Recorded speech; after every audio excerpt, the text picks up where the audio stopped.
Film की शुरुआत होती है 2006 में, जहां कोच्चि के पास एक छोटे से शहर मंजुमल के एक आर्ट्स क्लब के 10 फ्रेंड्स के ग्रुप को दिखाया गया है। जैसे ही ओणम की छुट्टियां आती हैं, वे तमिलनाडु के कोडाई कनाल की ट्रिप पर जाने का सोचते हैं। सभी दोस्त कोडाई कनाल पहुंचते हैं और वहां की सीनिक ब्यूटी से मेस्मराइज हो जाते हैं।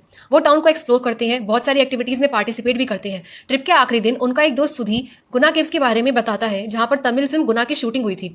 गुना केव्स, जिसको द डेविल्स किचन भी कहते हैं, अपने खतरनाक इतिहास के लिए जाना जाता है। पुलिस रिकॉर्ड्स के अकॉर्डिंग 2016 तक गुफा से 16 लापता लोगों के शव बरामद हुए हैं। डोमिनिक नेम के एक लोकल गाइड सारे दोस्तों को मना करता है, तब भी सारे फ्रेंड्स रिस्ट्रिक्टेड एरिया में जाते हैं।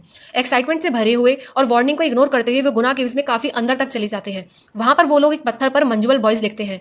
जब वो लोग गुना केव्स को एक्सप्लोर कर रहे थे, तब उनका एक दोस्त सुभाष एक गड्ढे में गिर जाता है। शुरुआत में सबको लगता है कि सुभाष मजाक कर रहा है, पर जब सुभाष कुछ रिस्पॉन्ड नहीं करता तो सब डर जाते हैं। बाद में कुछ दोस्त मदद के लिए भागते हैं और कुछ गड्ढे के पास रहकर सुभाष का नाम लेते हैं।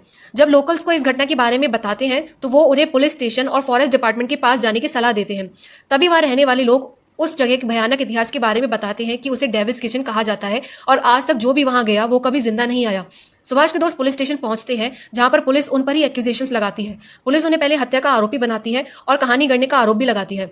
हालांकि बहुत विनती करने के बाद और लोकल्स के दबाव के कारण एक पुलिस ऑफिसर जांच के लिए रेडी होता है। गुफा की ओर लौटते समय ऑफिसर एक पूर्व केंद्रीय मंत्री के भतीजे की एक भयानक कहानी बताते हैं, जो एक दशक पहले उसी गड्ढे में गिर गया था और फिर कभी नहीं मिला। गुफा में पुलिस अधिकारी गड्ढे का निरीक्षण करते हैं और ये अज्यूम करते हैं कि सुभाष लगभग 120 फीट नीचे गिरा है। बारिश के कारण गड्ढा भर रहा है और सिचुएशन भी काफी खतरनाक हो रही है, लेकिन बाकी दोस्त सुभाष को छोड़कर जाने से इंकार कर देते हैं। इतने में सुभाष को भी होश आ जाता है और वो अपने दोस्तों को पुकारने लगता है। वे भी सुभाष की हल्की सी चीख सुनते हैं, जिससे उनमें आशा फिर से जाग जाती है।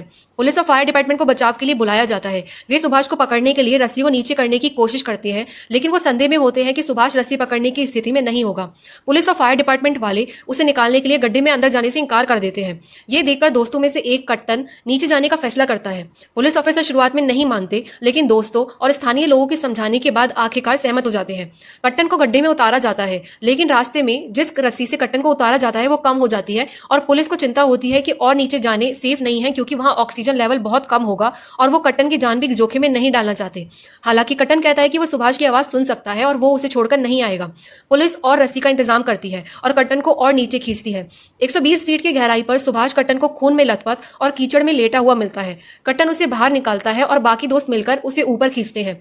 बाद में उसे हॉस्पिटल लेकर जाते हैं। वो इस घटना के बारे में किसी को नहीं बताने का फैसला करते हैं और सुभाष के परिवार को बताते हैं कि वो झरने में गिर गया था। बाद में तमिलनाडु गए एक आदमी से ये खबर आती है कि कट्टन ने सुभाष को बचाया और कट्टन की बहादुरी की सराहना की जाती है।